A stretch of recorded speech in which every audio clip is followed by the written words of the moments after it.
ఆపదని ఈశ్వరుడు ఒక్కడే గట్టెక్కించగలడు సుమా.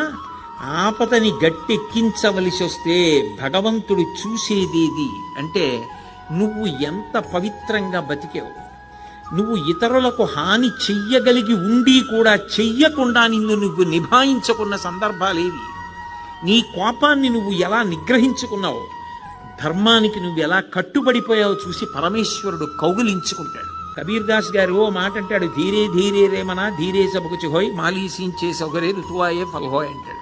ఇవాళ విత్తనాలు పెట్టి నేను బిందెలు నీళ్లు పోస్తే జామ చెట్టు వచ్చి కాయలు కాస్తుందా? ఇవాళ విత్తనం పెట్టి కొద్ది కొద్దిగా నీళ్లు పోస్తే ఒక 5 ఏళ్ల తర్వాత చెట్టే విరగ కాస్తుంది. ధర్మాన్ని నమ్ముకున్నవాడు పాడవడు.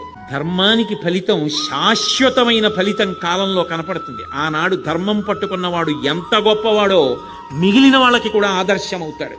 ధర్మం వదిలినవాడు నశించిపోతాడు. అది నిరూపించాడు భాగవతం ప్రారంభంలోనే.